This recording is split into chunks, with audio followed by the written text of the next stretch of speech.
हम अपने last session में डिस्कस कर रहे थे सेक्शन 115 BAC जो बात कर रहा था न्यू टैक्स रिजीम की इन case of individual and HUF। तो वहां पर हमने देखा था कि आप जो है कंसेशनल रेट ऑफ टैक्स पे कर सकते हैं। तो हमने देखा था कि एक नई स्लैब रेट आपको दी गई सेक्शन 115 BAC के तहत और कहा गया कि आपके पास दोनों ऑप्शन है। आप न्यू टैक्स रिजीम में टैक्स पे करना चाहते हैं वो आप कर सकते हैं, और अगर आपको लगता है ओल्ड टैक्स रिजीम में आपके लिए बेनिफिट है तो आप ओल्ड टैक्स रिजीम में टैक्स पे कर सकते हैं। हमने देखा था न्यू टैक्स रिजीम को ऑप्ट करने के लिए आपको बहुत सारी कंडीशंस को पूरा करना होता है, और उन कंडीशंस में अगर हम बेसिकली बात करें तो आपको बहुत सारे सेक्रीफाइसेस करने होते हैं, बहुत सारे अलाउंसेस, बहुत सारी डिडक्शंस, बहुत सारी एग्जम्पशंस जो है आपको फॉरगिव करनी होती है, छोड़नी होती है अगर आप न्यू टैक्स रिजीम को ऑप्ट करना चाहते हैं। और उसमें हमने देखा था सेक्शन 10 क्लोज 5 के तहत लीव ट्रेवल कंसेशन जो एग्जम्पशन आप लेते हैं वो आप नहीं ले पाएंगे। हाउस रेंट अलाउंस वो आप नहीं ले पाएंगे। सेक्शन 10 क्लोज 14 के तहत बहुत सारे स्पेशल अलाउंसेस और पर्सनल अलाउंसेस आपको दिए जाते हैं जिनमें कुछ एग्जम्पशंस आपको मिलती है, तो वो एग्जम्पशंस आप क्लेम नहीं कर पाएंगे। Members of parliaments, MLAs, members of legislative assemblies को जो डेली अलाउंस मिलता है वो छूट नहीं मिल पाएगी। माइनर चाइल्ड के रिगार्डिंग जो आप 1500 रुपीज पर माइनर चाइल्ड की जो एग्जम्पशन लेते हैं वो आप नहीं ले पाएंगे। उसके अलावा SEZ जो यूनिट्स हैं जो टैक्स हॉलीडेज के तहत एग्जम्पशंस लेती हैं तो वो एग्जम्पशंस उनको नहीं मिल पाएगी अंडर सेक्शन 10AA। सेक्शन 16 के तहत कुछ डिडक्शंस दी जाती है, standard deductions, entertainment allowance, professional tax, वो डिडक्शंस नहीं मिलेगी। सेक्शन 24 क्लोज बी के तहत सेल्फ ऑक्यूपाइड प्रॉपर्टी पर आप 2 लाख रुपए तक का जो इंटरेस्ट होता है उसकी डिडक्शन क्लेम करते हैं वो आपको नहीं मिलेगी। एडिशनल डेप्रिसिएशन आप क्लेम करना चाहते हैं वो आप नहीं कर पाएंगे। टी, कॉफी, रबर जो बिजनेसेस हैं इनमें एक सर्टेन परसेंटेज को ही इनकम माना जाता है, तो ऐसे में वो सेक्शन भी आप ऑप्ट नहीं कर पाएंगे। साइट रिस्टोरेशन फंड और contribution to research associations, universities, scientific research जो आप डिडक्शन क्लेम करते हैं under the head PGBP, profit and gain from business profession, वो आप क्लेम नहीं कर पाएंगे। कुछ इन्वेस्टमेंट लिंक जो आपके टैक्स इंसेंटिव्स होते हैं सेक्शन 35 AD के तहत वो आप क्लेम नहीं कर पाएंगे। सेक्शन 35 CCC के तहत जो नोटिफाइड एग्रीकल्चर प्रोडक्ट में जो आप एक्सपेंडिचर इनकर करते हैं जिनकी आप डिडक्शन क्लेम करते हैं वो आप क्लेम नहीं कर पाएंगे। फैमिली पेंशन में 1/3 ऑफ द फैमिली पेंशन और 15,000 विच एवर इज लोअर की जो आप डिडक्शन क्लेम करते हैं अंडर सेक्शन 57 वो आप क्लेम नहीं कर पाएंगे। और सेक्शन 80C से लेकर 80U तक की डिडक्शंस आपको नहीं मिलेगी। सेम कंडीशंस जब हम कंपनीज के रिगार्डिंग स्पेशल टैक्सेशन डिस्कस करेंगे तो वहां पर आप देखेंगे इनमें से जो डिडक्शंस, जो एग्जम्पशंस कंपनीज के केस में एप्लीकेबल होती है तो वहां पर भी यही कंडीशन रखी गई है कि अगर कंपनी स्पेशल टैक्सेशन को ऑप्ट करना चाहती है, न्यू टैक्स रिजीम में जाना चाहती है, तो ऐसे में उन डिडक्शंस और अलाउंस को फॉरगिव करना होगा, तभी वो स्पेशल टैक्सेशन को ऑप्ट कर पाएंगे। तो आज ही हम अपना special taxation regarding companies start करेंगे। वहां पर हम देखेंगे मोस्ट ऑफ दी यही सेक्शंस, यही डिडक्शंस, यही एग्जम्पशंस वहां पर भी रिस्ट्रिक्ट की गई है, अलाउ नहीं की गई है। उसके अलावा हमने सबसेक्शन 2 में ही कुछ और कंडीशंस देखी थी। अगर आप कैरी फॉरवर्ड जो लॉसेस है उनको एडजस्ट करना चाहते हैं, या जो डेप्रिसिएशन है रिगार्डिंग एडिशनल डेप्रिसिएशन वो आप एडजस्ट नहीं कर पाएंगे। इनकम फ्रॉम हाउस प्रॉपर्टी के तहत आप अगर अदर हेड से एडजस्ट करना चाहते हैं लॉस को, वो भी आप एडजस्ट नहीं कर पाएंगे। उसके अलावा ये हम ऑलरेडी डिस्कस कर चुके थे कि डेप्रिसिएशन जो नॉर्मल डेप्रिसिएशन होगा सेक्शन 32 का वो आपको अलाउ किया जाएगा। लेकिन जो एडिशनल डेप्रिसिएशन होगा वो आपको अलाउ नहीं किया जाएगा। और अगर मान लीजिए कोई कैरिड फॉरवर्ड डेप्रिसिएशन है जो एडिशनल डेप्रिसिएशन के रिगार्डिंग है, तो ऐसे में उससे आप जो है WDV, जो आपकी क्लोजिंग WDV है, रिटर्न डाउन वैल्यू है, उसको एडजस्ट कर सकते हैं, उसको इंक्रीज कर सकते हैं। और जितने भी आप ये exemptions, deductions, losses, unabsorbed depreciation जो आप एडजस्ट नहीं कर पाएंगे, वो आपकी मान ली जाएंगी, आपने एडजस्ट कर ली, दैट मींस फर्दर ईयर्स के अंदर आप वो क्लेम नहीं कर सकते। तो ये सब हमने डिस्कस किया था। इसके अलावा हमने डिस्कस किया था अगर कोई व्यक्ति है जिसमें बिजनेस या प्रोफेशन से इनकम नहीं है, तो वो रिटर्न फाइल करते हुए बताएगा कि वो न्यू टैक्स रिजीम में रिटर्न फाइल करेगा या फिर ओल्ड टैक्स रिजीम में। लेकिन अगर कोई बिजनेसमैन है, बिजनेस या प्रोफेशन से इनकम अर्न कर रहा है, तो ऐसे में उसको ऑन और बिफोर ड्यू डेट से पहले जो है सेक्शन उसको रूल जो 21 AG के तहत एक फॉर्म बताया गया, वो फॉर्म उसको फाइल करना होगा, फॉर्म 10 IE, जो वह ऑन और बिफोर ड्यू डेट फाइल करेगा और बताएगा कि वो न्यू टैक्स रिजीम को ऑप्ट करना चाहता है। और कहा गया कि एक बार अगर न्यू टैक्स रिजीम को ऑप्ट कर लिया किसी ऐसे व्यक्ति ने जिसकी बिजनेस या प्रोफेशन से इनकम है, तो वो उस टैक्स रिजीम से बाहर नहीं निकल पाएगा। और अगर वो कभी ओल्ड टैक्स रिजीम को ऑप्ट कर लेगा, तो वो फिर से न्यू टैक्स रिजीम ऑप्ट नहीं कर पाएगा। हालांकि और व्यक्ति जिनके केस में बिजनेस या प्रोफेशन से इनकम नहीं है, वो year two year tax regime को चेंज कर सकते हैं। वो एक साल न्यू टैक्स रिजीम में जा सकते हैं, अगले साल ओल्ड टैक्स रिजीम में जा सकते हैं, और अगले साल फिर से न्यू टैक्स रिजीम में जा सकते हैं। उनके ऊपर ऐसी कोई रिस्ट्रिक्शन नहीं लगाई गई। तो इतना हम ऑलरेडी डिस्कस कर चुके थे। उसके अलावा बात आती है कि मान लीजिए अगर किसी वजह से जो कंडीशंस है वो फुलफिल नहीं हो पाई, सबसेक्शन 2 के अंदर जो कंडीशंस बताई गई उनका वोलेशन अगर कर देते हैं, तो ऐसे में क्या होगा। तो कहा गया कि अगर किसी ऐसे व्यक्ति के द्वारा वोलेशन किया गया है, किसी ऐसे व्यक्ति के द्वारा वोलेशन किया गया है जिसके केस में बिजनेस या प्रोफेशन से इनकम नहीं है, तो ऐसे में उस असेसमेंट ईयर के अंदर जिस असेसमेंट ईयर के लिए उसने न्यू टैक्स रिजीम ऑप्ट किया था, यह माना जाएगा उसने न्यू टैक्स रिजीम ऑप्ट नहीं किया, और जो है ओल्ड टैक्स रिजीम के अकॉर्डिंग ही जो है उसका टैक्स कैलकुलेट किया जाएगा। तो फिर जिस असेसमेंट ईयर में कंडीशंस फुलफिल नहीं हुई, उसी असेसमेंट ईयर के लिए जो है न्यू टैक्स रिजीम उसको नहीं मिलेगी। अब मान लीजिए अगले साल में वो फिर से न्यू टैक्स रिजीम ऑप्ट करना चाहता है, कंडीशन को फुलफिल कर रहा है, तो क्या वो कर सकता है? द आंसर इज यस, वो कर सकता है, क्योंकि जिसके केस में बिजनेस या प्रोफेशन से इनकम नहीं है, उसके केस में ऐसी कोई रिस्ट्रिक्शन नहीं लगाई गई है। लेकिन जिसके केस में बिजनेस या प्रोफेशन से इनकम है और उसने सेक्शन 2 का वायलेशन किया, कंडीशंस को फुलफिल नहीं किया, तो ऐसे में उसको असेसमेंट ईयर के अंदर तो न्यू टैक्स रिजीम नहीं मिलेगी, साथ ही आने वाले सालों में भी वो न्यू टैक्स रिजीम को ऑप्ट नहीं कर पाएगा।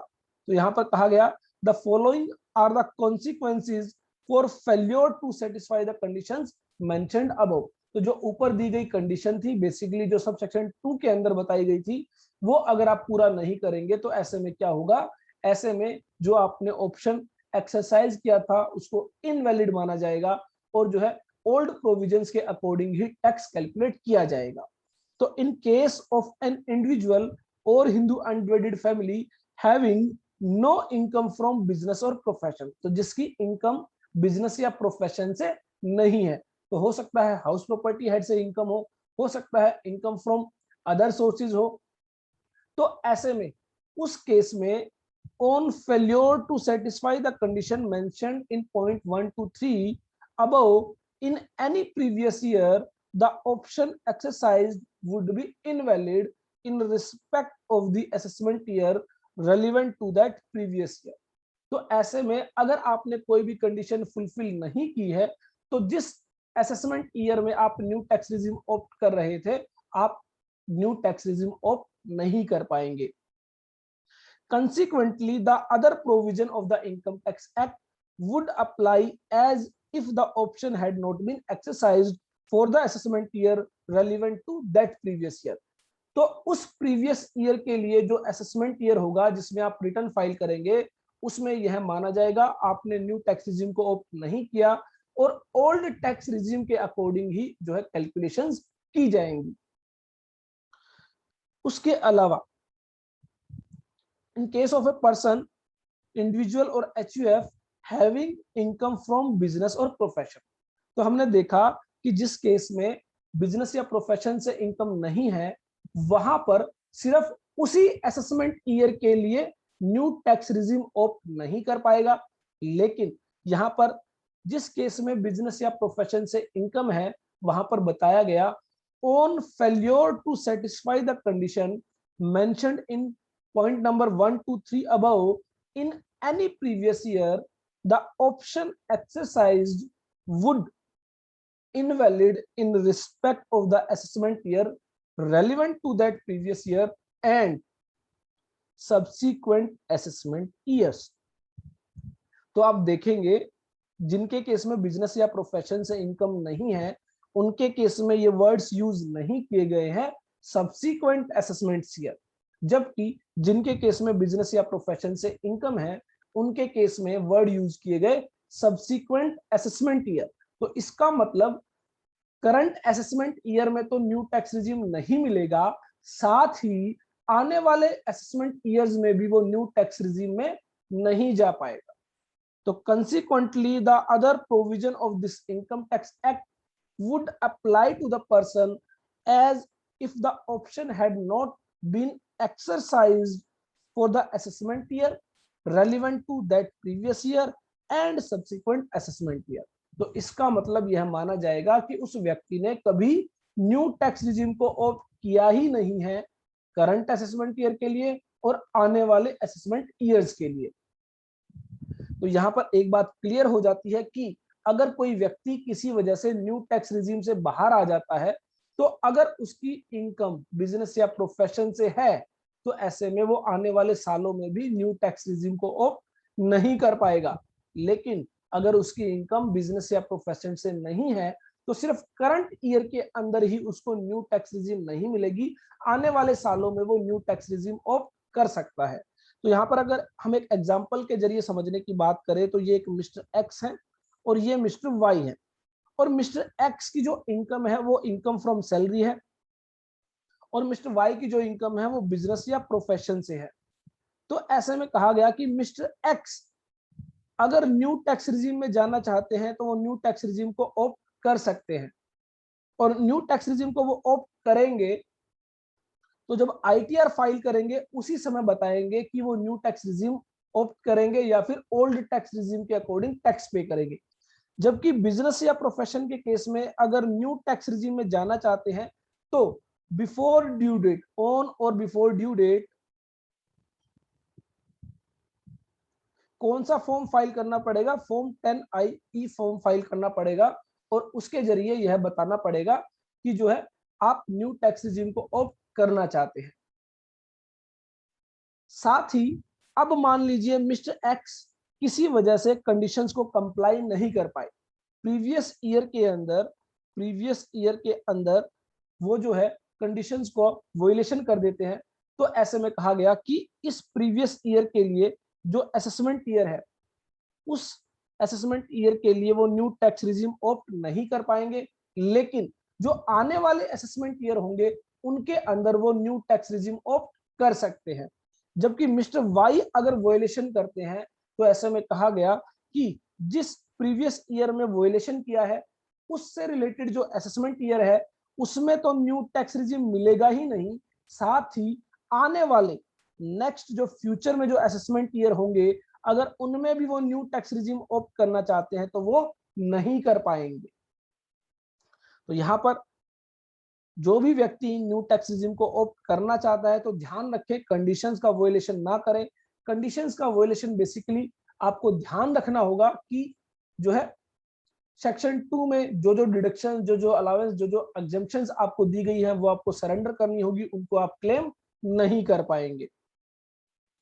उसके अलावा कैरी फॉरवर्ड लॉसेस है, अनअब्जॉर्ब्ड डेप्रिसिएशन है, जो रिलेटेड टू एडिशनल डेप्रिसिएशन है उसकी एडजस्टमेंट आप नहीं ले पाएंगे। और ये सभी अलाउंस, एग्जम्पशंस, डिडक्शंस मान लिया जाएगा, आपको दे दी गई है, आने वाले सालों में आप इनको क्लेम नहीं कर पाएंगे। तो रूल 21 एजी हम ऑलरेडी डिस्कस कर चुके हैं कि आपको एक फॉर्म फाइल करना है। कौन सा फॉर्म? Form 10IE। किस केस में? जिस केस में इंडिविजुअल या एचयूएफ की इनकम बिजनेस या प्रोफेशन से इनकम को इंक्लूड करती है। उसके अलावा हमने 10IE का फॉर्मेट भी देखा था कि किस फॉर्मेट में आपको डिटेल्स एंटर करनी है। तो वहां पर आपको जो है आपकी इंफॉर्मेशंस बेसिकली सबमिट करनी है। उन इंफॉर्मेशंस के जरिए आप जो है 10IE सबमिट कर पाएंगे और बता पाएंगे कि इन case of business or profession income आप जो है न्यू टैक्स रिजिम को ऑप्ट करना चाहते हैं। और जब आप विड्रॉ करना चाहेंगे तो विड्रॉ भी आपको इसी फॉर्म के जरिए करना होगा। आपको बताना होगा किस असेसमेंट ईयर में आपने जो है न्यू टैक्स रिजिम को ऑप्ट किया था और किस डेट में आपने जो है फॉर्म 10IE फिल किया था। तो यहां तक सभी बातें हमें समझ में आ जाती है। तो कुछ प्रैक्टिकल एग्जांपल्स आपको दिए गए हैं जिनको आप जो है प्रैक्टिस कर सकते हैं। हालांकि अगर मैं बात करूं, न्यू टैक्स रिजिम और ओल्ड टैक्स रिजिम में कोई डिफरेंस नहीं है related to calculations, basically slab का ही डिफरेंस है। अगर आपको टोटल इनकम पता चल जाती है तो आपको जो है स्लैब्स जो है न्यू टैक्स रिजिम के अकॉर्डिंग अप्लाई करने होंगे और अकॉर्डिंगली टैक्स कैलकुलेट करना होगा। तो यहाँ पर मान लीजिए टोटल इनकम है 6 लाख रुपए। तो अब 6 लाख रुपए की इनकम पर आप न्यू टैक्स रिजिम के अकॉर्डिंग अगर टैक्स कैलकुलेट करेंगे तो वो किस तरह आएगा? तो हमने देखा था 2,50,000 रुपए तक कोई टैक्स नहीं देना होता। नेक्स्ट 2,50,000 रुपीज पर 5% का टैक्स देना होगा। नेक्स्ट 1 लाख रुपीज पर 10% का टैक्स देना होगा इन case of new tax regime. तो यहां पर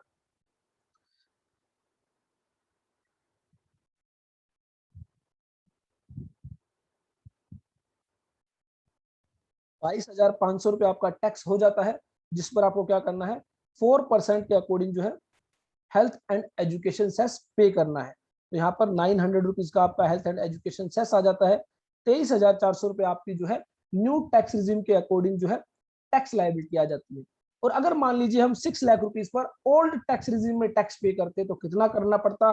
2,50,000 रुपए तक कोई टैक्स नहीं लगेगा। नेक्स्ट 2,50,000 रुपए पर 5% का टैक्स 12,500 रुपए। और नेक्स्ट 1 लाख रुपीज पर 20% का टैक्स देना होगा 20,000 रुपए। तो यहाँ पर 32,500 रुपए tax plus health and education cess at the rate of 4% 1,300 रुपए और टोटल टैक्स आ जाता है 33,800 रुपए। तो इस तरह आप देख पा रहे हैं टोटल जो टैक्स का बेनिफिट यहाँ पर जो हो रहा है 10,400 रुपए का बेनिफिट हो रहा है अगर आप न्यू टैक्स रिजिम को ऑप्ट करते हैं। तो अब आपको लग रहा है कि न्यू टैक्स रिजिम में जाने में फायदा है, लेकिन मान लीजिए अगर इसी केस में अगर कोई डिडक्शन होती under section 80C to 80U। तो लेट्स सपोज 80,000 रुपीज की जो है डिडक्शन है under section 80C to 80U। तो अगर हम न्यू टैक्स रिजिम में जाएंगे 115BAC में तो हमें डिडक्शन नहीं मिलेगी। तो इसका मतलब हमें जो है इतना ही टैक्स देना होगा 23,400 रुपए। लेकिन अगर हम ओल्ड टैक्स रिजिम में होते तो हमारी इनकम हो जाती 6 लाख माइनस 80,000 रुपए की डिडक्शन 5,20,000 रुपए। और 5,20,000 रुपए पर जब हम टैक्स कैलकुलेट करते तो यहाँ पर हमारा टैक्स आ जाता 16,500 रुपए। और इस 16,500 रुपए पर जब आप जो है health and education cess compute करते तो 660 रुपीज आपका हेल्थ एंड एजुकेशन सेस आ जाता और टोटल टैक्स लायबिलिटी आपकी आ जाती 17,160 रुपए। तो अब आप कंपेयर करके देखिए कि 80,000 रुपए की डिडक्शन अगर आप छोड़ते हैं तो आपको टैक्स देना पड़ेगा 23,400 रुपए, जबकि आप उस 80,000 की डिडक्शन को ओल्ड टैक्स रिजिम के अंदर क्लेम करते हैं तो आपको टैक्स देना पड़ रहा है 17,160 रुपए। तो इसका मतलब ये आपको कैलकुलेशन करनी होगी केस टू केस कि किस केस में आपको न्यू टैक्स रिजिम में जाने में फायदा है और किस केस में आपको ओल्ड टैक्स रिजीम में जाने में फायदा है। और प्रैक्टिस के लिए आपको जो यहाँ पर एग्जांपल दिए गए हैं, इनको आप प्रैक्टिस कर सकते हैं। आपको न्यू टैक्स रिजीम और ओल्ड टैक्स रिजीम दोनों के अकॉर्डिंग ही यहाँ पर कैलकुलेशंस दी गई हैं, जिनको आप कंपेयर कर सकते हैं और देख सकते हैं कि न्यू टैक्स रिजीम में फायदा है या फिर ओल्ड टैक्स रिजीम में जाने में फायदा है।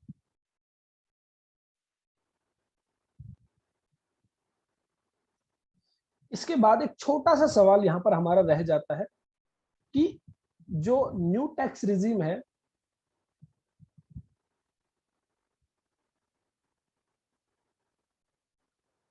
क्या एक नॉन रेजिडेंट इंडिविजुअल या फिर non resident Hindu undivided family new tax regime को ऑप्ट कर सकते हैं?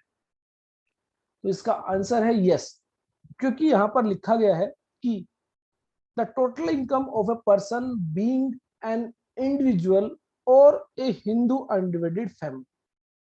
तो इंडिविजुअल होना जरूरी है, हिंदू अनडिवाइडेड फैमिली होना जरूरी है, रेजिडेंट हो या फिर नॉन रेजिडेंट हो, दोनों ही न्यू टैक्स रिजीम को ऑप्ट कर सकते हैं। तो यहाँ पर न्यू टैक्स रिजीम हमारा कंप्लीट हो जाता है। इसके रिगार्डिंग आपको कोई भी डाउट तो ग्रुप में आप शेयर कर सकते हैं, हमारे साथ डिस्कस कर सकते हैं।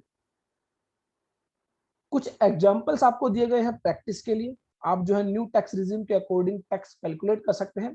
और अगर आपको कहीं पर भी कोई भी प्रॉब्लम आती है तो आप जो है शेयर कर सकते हैं। आपको बेसिकली ध्यान रखना है, न्यू टैक्स रिजीम में हर 2,50,000 रुपीज पर आपकी स्लैब चेंज हो जाती है। फर्स्ट 2,50,000 पर आपको कोई टैक्स नहीं देना, नेक्स्ट 2,50,000 रुपीज पर 5% का टैक्स देना है, नेक्स्ट 2,50,000 रुपीज पर 10% का टैक्स देना है, नेक्स्ट 2,50,000 रुपीज पर 15% का टैक्स देना है, नेक्स्ट 2,50,000 रुपीज पर आपको 20% का टैक्स देना है, नेक्स्ट 2,50,000 रुपीज पर आपको 25% का टैक्स देना है, और नेक्स्ट 2,50,000 पर आपको 30% का टैक्स देना है। और 30% की स्लैब में आपकी जितनी भी इनकम आएगी वो आपकी सारी जो है 30% के अकॉर्डिंग टैक्सेबल होगी। तो इसका मतलब यहाँ पर जो है 15 लाख रुपए से ज्यादा आपकी जो इनकम होगी उस पर फ्लैट 30% का टैक्स आपको पे करना होगा। तो यहाँ पर 15 लाख रुपए तक की इनकम आपकी जो है नील से लेकर 25% तक की स्लैब है, और 15 लाख रुपए से जितनी ज्यादा आपकी इनकम होगी उस पर सीधा 30% का टैक्स आपको पे करना होगा। चलिए अब हम बात करते हैं कंपनीज के रिगार्डिंग स्पेशल टैक्सेशन क्या दिया गया। तो कंपनीज के रिगार्डिंग बेसिकली जो हमने डिस्कस किया था कि कंपनीज के लिए दो टैक्स रेट ऑलरेडी दी गई है। कौन सी टैक्स रेट? कंपनीज के केस में अगर मैं बात करूं कौन सी कंपनीज की, डोमेस्टिक कंपनीज की। फॉरेन कंपनीज के केस में 40% की टैक्स रेट दी गई है, जबकि जो डोमेस्टिक कंपनी है उसके केस में जो स्पेशल इनकम है, जो स्पेशल इनकम है उस पर आप स्पेशल टैक्स रेट अप्लाई करेंगे, जिसमें हमने देखा था कैजुअल इनकम, डिविडेंड इनकम, उसके अलावा जो है सेक्शन 111 ए, 112 ए, सेक्शन 112, उसके अलावा सेक्शन 68, 69, 69 ए से लेकर 69 डी तक की जो इनकम है, डीम्ड इनकम, उस पर आपको 60% का टैक्स पे करना होता है। तो वो सभी जो है आप स्पेशल टैक्स रेट्स के अकॉर्डिंग जो है टैक्स पे करेंगे। और जो आपकी बैलेंस इनकम है, तो बैलेंस इनकम पर आप क्या करेंगे? स्लैब रेट के अकॉर्डिंग। स्लैब रेट क्या बताई गई थी? 25% और 30%, दो स्लैब्स बताई गई थी। अगर प्रीवियस ईयर 18-19 के अंदर जो टर्नओवर है वो अप टू 400 करोड़ रुपीस है तो ऐसे में 25%, अदरवाइज 30% का जो है टैक्स पे करना होगा। तो ये तो थी बात डोमेस्टिक कंपनीज के केस में बैलेंस इनकम पर आप किस तरह टैक्स पे करेंगे।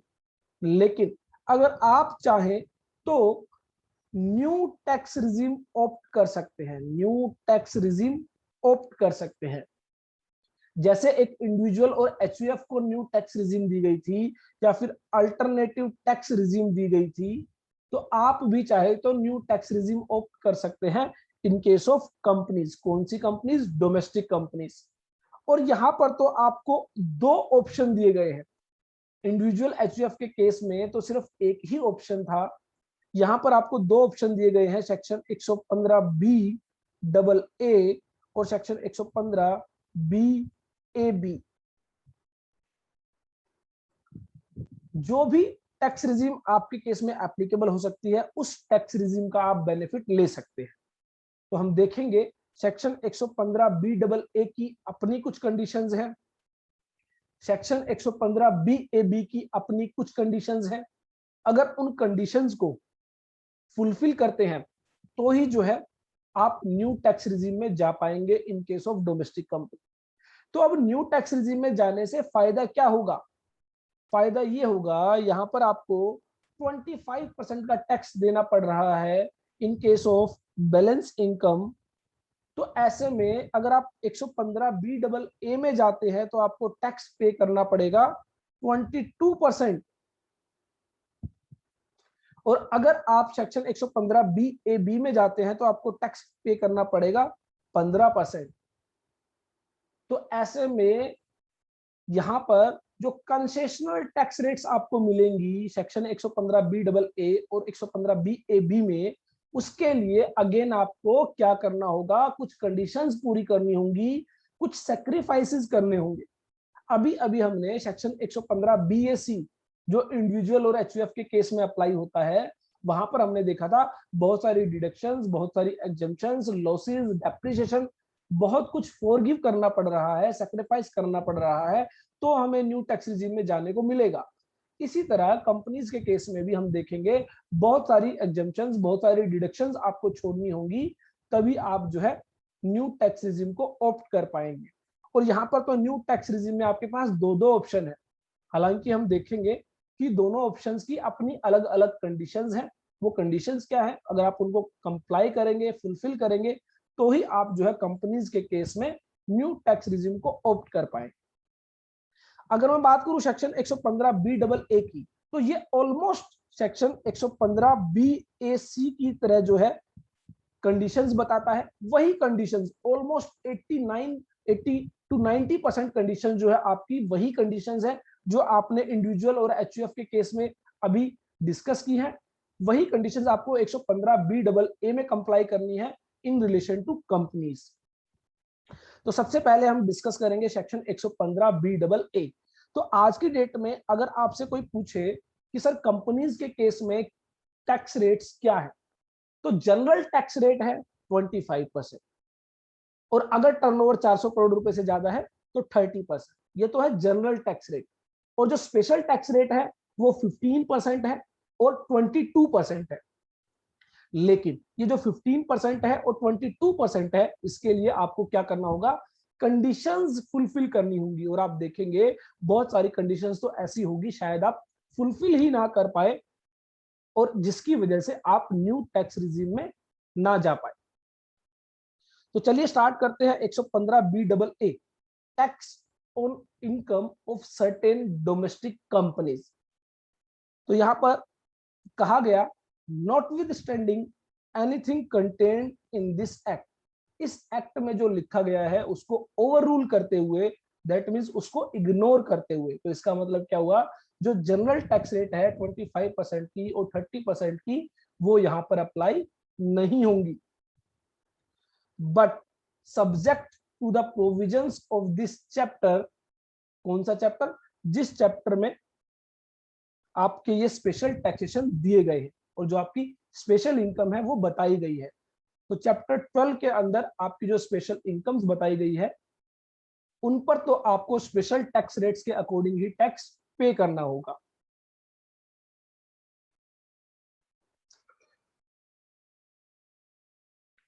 Other than those mentioned 115 B A और 115 बी ए बी।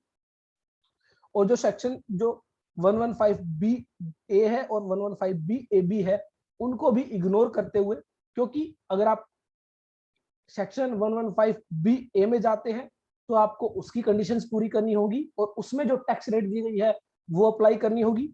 और सेक्शन 115 बी ए बी में जाते हैं तो उसकी कंडीशन पूरी करनी होगी और उसमें जो टैक्स रेट दी गई है वो अप्लाई करनी होगी। अगर मैं बात करूं सेक्शन 115 बी ए की, आज की डेट में ये सेक्शन प्रैक्टिकली रेलिवेंट नहीं है।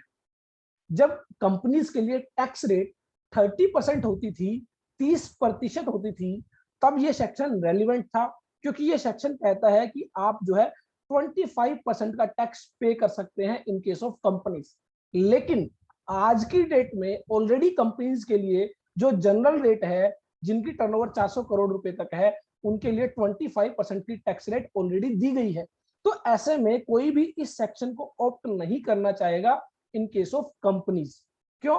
क्योंकि ऑलरेडी जनरल रेट 25% है, तो इस सेक्शन में जाने से आपको कोई बेनिफिट नहीं होता है।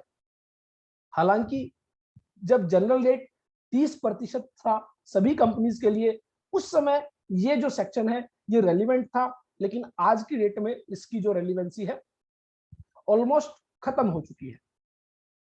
और सेक्शन 115 बी ए बी जो हम अभी डिस्कस करेंगे अपने आने वाले सेशन में, जिसमें हम बात करेंगे 15% की टैक्स रेट दी गई है इन case of certain domestic manufacturing companies. तो ऐसे में ये हमारे लिए रेलिवेंट हो जाता है। जनरल रेट 25% है और यहाँ पर हमें 15% का टैक्स देना होगा, तो ऐसे में हम 115 बी को ऑप्ट कर सकते हैं। तो 115 बी डबल ए में कहा गया कि पूरे एक्ट को ओवररूल करते हुए, सेक्शन 115 बी ए को ओवररूल करते हुए, सेक्शन 115 बी ए बी को ओवररूल करते हुए, कब? अगर आप सेक्शन 115 बी डबल ए को ऑप्ट करते हैं। हालांकि जो स्पेशल इनकम है उस पर आपको स्पेशल रेट के अकॉर्डिंग ही टैक्स पे करना होगा। The income tax payable in respect of the total income of a person being a domestic company. तो इसका मतलब सेक्शन 115 बी डबल ए सिर्फ और सिर्फ डोमेस्टिक कंपनी के केस में अप्लाई होगा। अगर कोई फॉरेन कंपनी है या फिर कोई पार्टनरशिप फर्म है, इंडिविजुअल है, एचयूएफ है, एओपी है, बीओआई है, आर्टिफिशियल जुडिशियल पर्सन है, उनके केस में section 115 B double A applicable नहीं होगा। तो अगर किसी डोमेस्टिक कंपनी की जो टोटल इनकम है relevant to the assessment year beginning on or after 1st April 2020 shall at the option of such person be computed at the rate of 22%। तो इसका मतलब कंपनीज को भी एक ऑप्शन दिया गया है, उनके लिए मैंडेटरी नहीं है कि वो सेक्शन 115 बी डबल ए को ऑप्ट करे, उनके लिए ऑप्शनल है। अगर उनको बेनिफिशियल लगता है तो वो ऑप्ट कर सकते हैं। और कितना टैक्स पे करेंगे? 22%। तो जनरल टैक्स रेट कितना है? 25%। तो यहाँ पर कितने परसेंट की? 3% की टैक्स सेविंग हो रही है।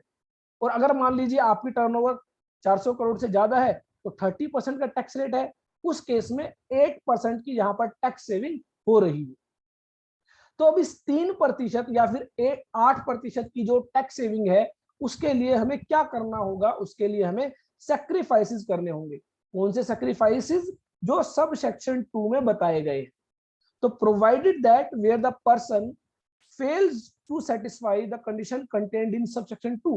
तो अगेन यहाँ पर कहा गया है कि सबसेक्शन 2 में जो कंडीशंस दी गई है, अगर आप उनको कंप्लाई करने में, सेटिस्फाई करने में, फुलफिल करने में फेल हो जाते हैं, तो ऐसे में जिस प्रीवियस ईयर के रिगार्डिंग आपका जो असेसमेंट ईयर है उसमें यह माना जाएगा आपने जो है इस टैक्स रिजीम को ऑप्ट नहीं किया है, और नॉर्मल प्रोविजंस के अकॉर्डिंग जो है टैक्स कैलकुलेशंस की जाएंगी।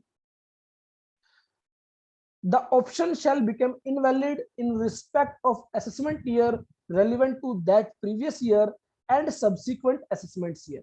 और आने वाले सालों के लिए भी ये जो ऑप्शन है इनवैलिड हो जाएगा, आप इसको ऑप्ट नहीं कर पाएंगे। And other provision of this act shall apply as if the option had not been exercised for the assessment year relevant to that previous year and subsequent assessment years।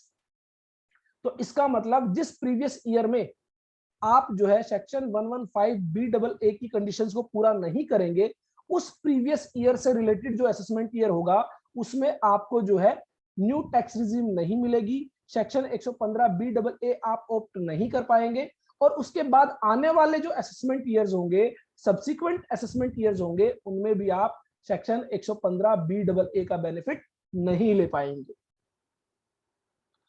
तो यहाँ पर अगर हम बात करें वो कंडीशंस कौन सी हैं, तो section 115 B double A subsection 2 के अंदर वो कंडीशंस बताई गई है जो ऑलरेडी हम डिस्कस भी कर चुके हैं। सेक्शन 10AA जो बात करता है यूनिट इन एसईजेड, जो टैक्स हॉलीडेज मिलते हैं वो नहीं मिलेंगे। Close 2A of subsection 1 of section 32 जो बात करता है एडिशनल डेप्रिसिएशन की, वो आपको नहीं मिलेगा। Section 32AD, section 33AB, section 33ABA, सब क्लोज 2 और सब क्लोज 2A, सब close 3 of subsection 1 of section 2AA और सबसेक्शन 2AB ऑफ सेक्शन 35। तो ये ऑलरेडी हम जो है इंडिविजुअल और एचयूएफ के केस में भी हमने डिस्कस किया था। तो बेसिकली हमने इंडिविजुअल एचयूएफ के केस में डिस्कस किया, वहां पर जो जो सेक्शन पर्टिकुलरली इंडिविजुअल एचयूएफ के केस में ही एप्लीकेबल होते थे वो हटा दिए गए हैं, बाकी वो सेक्शंस रखे गए हैं। सेक्शन 10 क्लोज 5 जो एलटीसी की जो एग्जम्पशन मिलती है वो सिर्फ इंडिविजुअल को मिलती है, इसलिए उसको कंपनीज के केस में हटा दिया गया है। हाउस रेंट अलाउंस की जो एग्जम्पशन मिलती है वो इंडिविजुअल को मिलती है, इसलिए कंपनीज के केस में उसको हटा दिया गया है। 10-14 में जो अलाउंसेस मिलते हैं इंडिविजुअल को मिलते हैं, इसलिए कंपनीज के केस में उनको हटा दिया गया है। 10 क्लोज 17 में एमपी एमएलएज की बात की गई है, इसलिए कंपनीज में उस क्लोज को हटा दिया गया है। 1032 में माइनर चाइल्ड के रिगार्डिंग जो छूट मिलती है वो भी इंडिविजुअल के केस में मिलती है, इसलिए कंपनीज के केस में उसको हटा दिया गया है। लेकिन 10AA जो बात करता है tax holiday for units established in SEZ special economic zone areas में जो यूनिट्स एस्टैब्लिश्ड है अंडर सेक्शन 10AA, उनके केस में वो एग्जम्पशन नहीं मिलेगी। तो इसको कंपनीज के केस में रखा गया है, क्योंकि कंपनीज के केस में ये सेक्शन एप्लीकेबल होता है, तो इसलिए वहां पर इस सेक्शन को कहा गया है कि आपको न्यू टैक्स रिजीम के अंदर इसका बेनिफिट हम नहीं देंगे। सेक्शन 16 की अगर मैं बात करूं तो सिर्फ इंडिविजुअल को ही ये बेनिफिट्स मिलते हैं, इसलिए कंपनीज के केस में उसको हटाया गया है। 24 सब क्लोज बी की अगर मैं बात करूं तो इंटरेस्ट की जो छूट मिलती है वो इंडिविजुअल को मिलती है, इसलिए कंपनीज के केस में इस सेक्शन को नहीं रखा गया है। 32 subsection 1 close 2A additional depreciation को यहां पर भी रखा गया है इंडिविजुअल के केस में और कंपनीज के केस में भी रखा गया है। 33AB 33ABA site restoration fund, section 35 subsection 1 close 2 close 2A close 3 और सेक्शन 35 सबसेक्शन 2AA और सेक्शन 2AB, ये जो है आपके कंपनीज के केस में भी एप्लीकेबल होते हैं, तो इसलिए कंपनीज में भी इनको रखा गया है।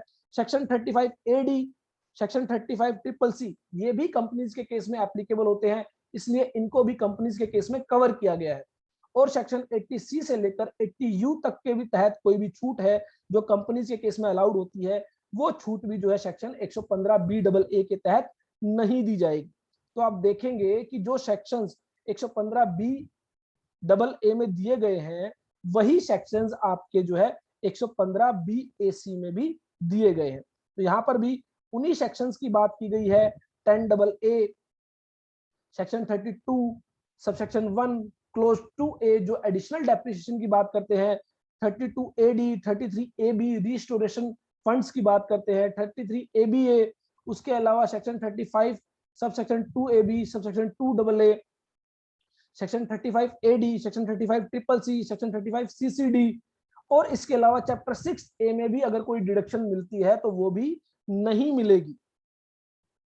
तो डिडक्शन जो है आपको 80JJAA के तहत जो आपको एम्प्लॉयमेंट्स के रिगार्डिंग जो एक्स्ट्रा डिडक्शन दी जाती है वो आपको अलाउ की जाएगी।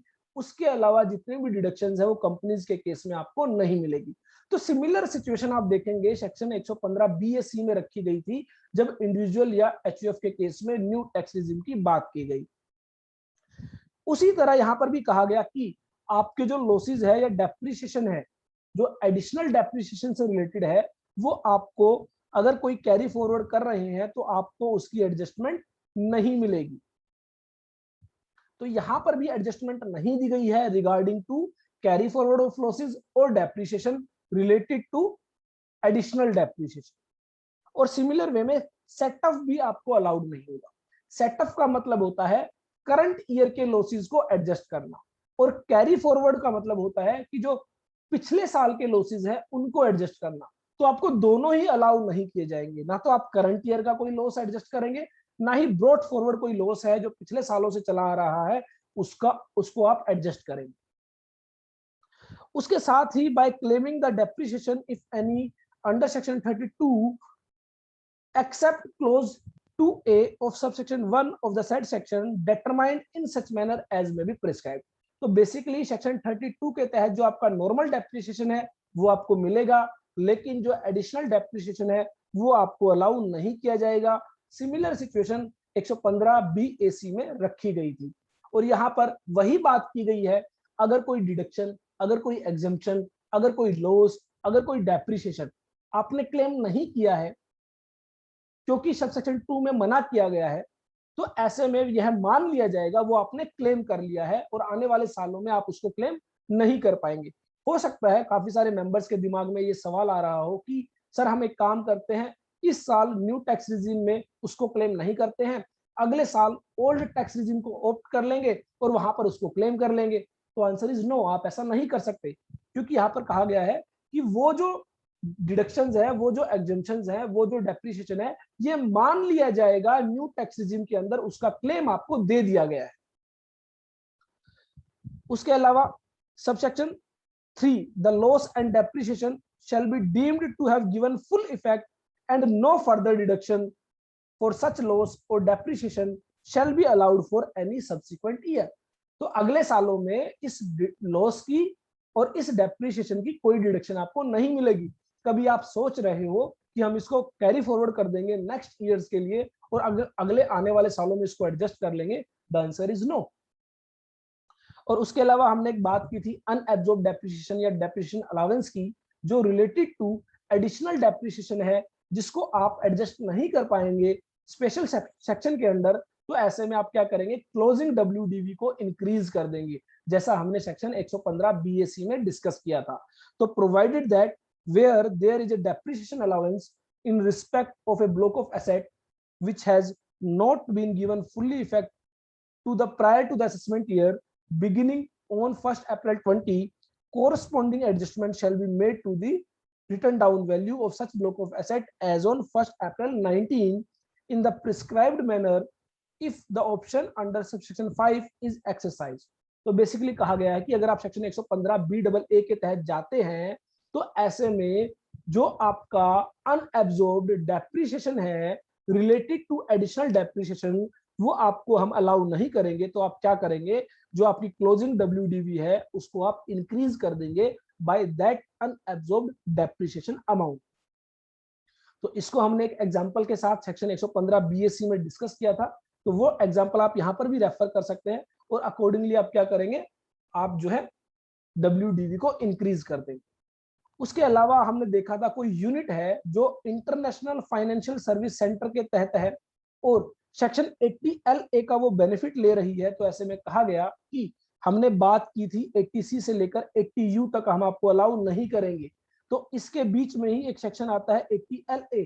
तो कहा गया कि 80LA हम आपको अलाउ कर देंगे अगर आप एक यूनिट है इन दी इंटरनेशनल फाइनेंशियल सर्विस सेंटर, तो ऐसे में 80LA आपको अलाउ किया जाएगा।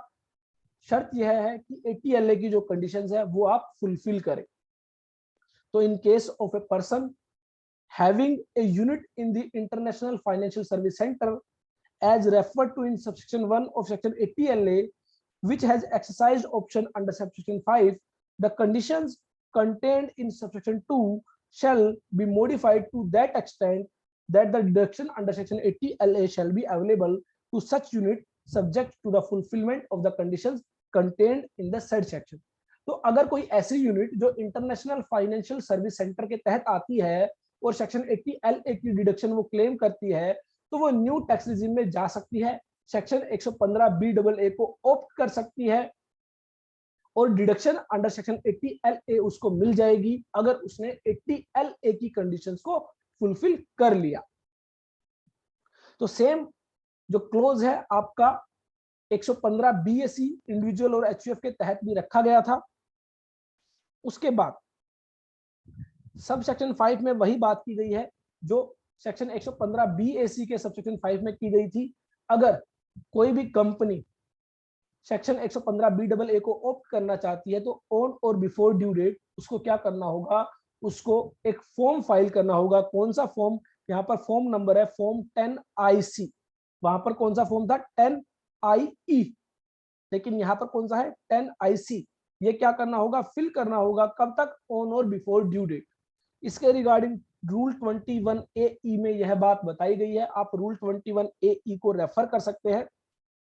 और यह फॉर्म कब तक फाइल करना है कंपनी को, ऑन और before due date. Nothing content in this section shall apply unless the option is exercised by the person in the prescribed manner। तो prescribed manner क्या है, form 10IC on or before due date specified under subsection 1 of section 139। तो income tax return filing की जो due date आपको बताई जाती है, उसके तहत आपको जो है रिटर्न फाइल करने से पहले ऑन और बिफोर ड्यू डेट आपको ये फॉर्म फाइल करना होगा। For furnishing the return of income for any previous year relevant to the assessment year commencing on or after the 1st April 20, and such option once exercised shall apply to subsequent assessment year। तो एक बार जब यह option आप opt कर लेते हैं तो आने वाले सालों के लिए भी आपने यह ऑप्शन ऑप्ट कर लिया है। सेक्शन 115B AA के तहत आपने एक बार इस ऑप्शन को एक्सरसाइज कर लिया, दैट मींस आपने न्यू टैक्स रिजिम को फॉलो कर लिया, तो आप अगले आने वाले सालों में इससे विड्रॉ नहीं कर सकते हैं। आपको जो है इसी सेक्शन के तहत ही जो है अपना टैक्स पे करना होगा। तो ऐसा नहीं है डोमेस्टिक कंपनीज के केस में कि वो कभी 115BAA को ऑप्ट कर ले, कभी ओल्ड टैक्स रेट्स के अकॉर्डिंग टैक्स पे करे, ऐसा नहीं है।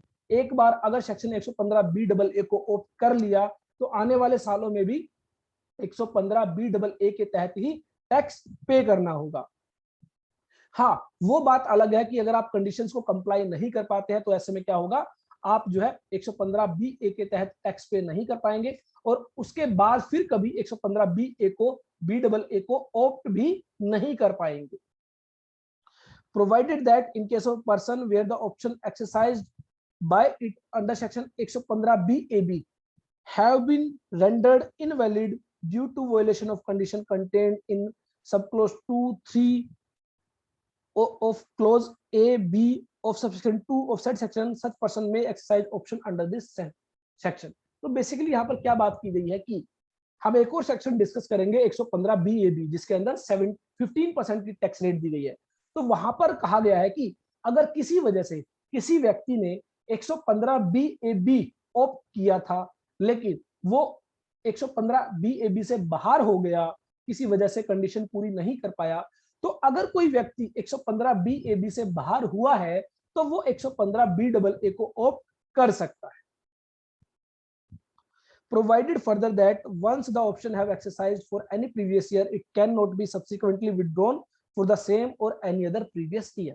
तो एक बार अगर आपने किसी प्रीवियस ईयर के लिए 115BAA को ऑप्ट कर लिया है तो आप इसको विड्रॉ नहीं कर सकते हैं, आपको ये फॉलो ही करना होगा। हाँ, किसी वजह से आप कंडीशन पूरी नहीं कर पाए तो आप जो है विड्रॉ कर लिए जाएंगे, लेकिन उसके बाद आप फिर से 115BAA को ऑप्ट नहीं कर पाएंगे। तो यहाँ पर एक बात का आपको ध्यान रखना है, अगर कोई व्यक्ति 115BAB में 15% का टैक्स पे कर रहा था और किसी वजह से वो 115BAB से बाहर हो गया तो वो ऐसे में 115BAA को ऑप्ट कर सकता है और 22% का टैक्स पे कर सकता है। और अगर वो 115BAA से बाहर हो गया तो फिर कभी 115BAA को ऑप्ट नहीं कर पाएगा।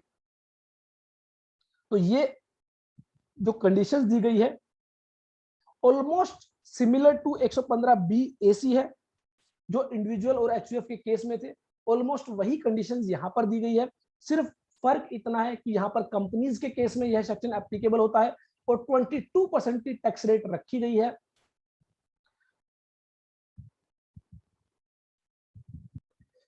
सेक्शन 115BAA हमारा कंप्लीट हो जाता है, लेकिन एक बात जो हमारी सेक्शन 115BAC जो कि न्यू टैक्स रिजिम है इन case of individual or HUF, वहां पर हमारी एक बात रह जाती है जो डिस्कशन रिगार्डिंग टीडीएस। अगर मैं बात करूं कि आपको पता है जब एम्प्लॉयर एम्प्लॉय को सैलरी देता है तो ऐसे में वो क्या करता है, टीडीएस डिडक्ट करता है। हालांकि यही सेम डिस्कशन हम अपने टीडीएस सेक्शन में करेंगे, तो यहाँ पर भी उसको थोड़ा सा ब्रीफली मैं आपको बता देता हूं। तो जो भी इम्प्लॉयर एम्प्लॉइज को क्या देता है, सैलरी देता है, और यह salary income under the head salary taxable होती है इन हैंड ऑफ एम्प्लॉय। तो ऐसे में आपको पता है जो एम्प्लॉयर है वो क्या करता है, टीडीएस डिडक्ट करता है और जो बैलेंस अमाउंट होती है वो सैलरी की वो एम्प्लॉय को पे कर देता है। तो ऐसे में एक बात आई कि यह जो एम्प्लॉयर है, यह जो टीडीएस डिडक्ट करेगा, यह न्यू टैक्स रिजीम के अकॉर्डिंग टीडीएस डिडक्ट करेगा या फिर ओल्ड टैक्स रिजीम के अकॉर्डिंग टीडीएस डिडक्ट करेगा। तो इसके रिगार्डिंग एक सर्कुलर इशू किया गया बाय द सीबीडीटी और कहा गया कि जो भी एम्प्लॉइज न्यू टैक्स रिजीम के अकॉर्डिंग टीडीएस डिडक्ट कराना चाहते हैं तो वो क्या देंगे, एक डिक्लेरेशन देंगे किसको, एम्प्लॉयर को, कि उनका जो टीडीएस डिडक्ट किया जाए वो न्यू टैक्स रिजीम के अकॉर्डिंग डिडक्ट किया जाए। तो अगर ऐसी कोई भी डिक्लेरेशन एम्प्लॉय के द्वारा एम्प्लॉयर को दी जाती है तो जो एम्प्लॉयर है वो क्या करेगा, न्यू टैक्स रिजीम के अकॉर्डिंग टीडीएस डिडक्ट करेगा। और अगर कोई एम्प्लॉय ऐसी डिक्लेरेशन नहीं देता है तो एम्प्लॉयर क्या करेगा, ओल्ड टैक्स रिजीम के अकॉर्डिंग टीडीएस डिडक्ट करेगा। अब एक और बात आई कि मान लीजिए ये जो एम्प्लॉय है ये न्यू टैक्स रिजीम के अकॉर्डिंग टीडीएस डिडक्ट करने की डिक्लेरेशन दे देता है और एम्प्लॉयर क्या करता है, न्यू टैक्स रिजीम के अकॉर्डिंग टीडीएस डिडक्ट कर लेता है। तो अब बात आई कि जब यह एम्प्लॉय अपनी इनकम टैक्स रिटर्न फाइल करेगा तो क्या उसे न्यू टैक्स रिजीम के अंडर ही अपनी रिटर्न फाइल करनी होगी या फिर वो ओल्ड टैक्स रिजीम के अकॉर्डिंग जाना चाहता है तो जा पाएगा, क्योंकि इसका टीडीएस डिडक्ट हुआ है न्यू टैक्स रिजीम के अकॉर्डिंग। और हमने सेक्शन 115 बीएसी को डिस्कस किया और वहां पर कहा गया कि अगर बिजनेस या प्रोफेशन से इनकम नहीं है तो जब रिटर्न फाइल करोगे तब बताओगे न्यू टैक्स रिजीम या फिर ओल्ड टैक्स रिजीम। तो ऐसे में ये जो एम्प्लॉय है इसकी कोई बिजनेस या प्रोफेशन से इनकम नहीं है और जब ये अपनी इनकम टैक्स रिटर्न फाइल करने लगा तो इसको लगा कि ओल्ड टैक्स रिजीम में इसको फायदा है और ये ओल्ड टैक्स रिजीम के अकॉर्डिंग अपनी आईटीआर फाइल करना चाहता है।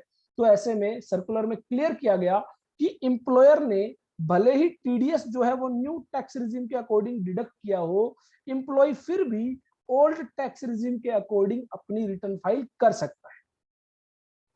ये ऑप्शन उसी केस में अवेलेबल है जहां पर बिजनेस या प्रोफेशन से इनकम नहीं है, क्योंकि बिजनेस प्रोफेशन से इनकम नहीं है तो ऐसे में आपको फॉर्म 10IE फाइल नहीं करना पड़ेगा। आप जब रिटर्न फाइल करेंगे वहां पर आपको बताना होता है कि आप न्यू टैक्स रिजीम में टैक्स पे करोगे या फिर ओल्ड टैक्स रिजीम में टैक्स पे करोगे। तो ऐसे में कोई एम्प्लॉय जिसका टीडीएस न्यू टैक्स रिजीम के अकॉर्डिंग डिडक्ट हुआ है लेकिन वो ओल्ड टैक्स रिजीम में रिटर्न फाइल करना चाहता है तो वो ऐसा कर सकता है। तो इसके रिगार्डिंग यहाँ पर जो है सर्कुलर दिया गया है, सर्कुलर को आप स्टडी कर सकते हैं। हालांकि सेम डिस्कशन हम अपने टीडीएस सेशंस में डिस्कस करेंगे। तो टीडीएस ऑन सैलरी के regarding circular number C1 of 2020 issue किया गया है जिसमें यही बातें कही गई है जो हमने अभी डिस्कस की है। उसके अलावा सेक्शन 115 BAC में एक और बेनिफिट जो आपको मिलता है कि ऑल्टरनेटिव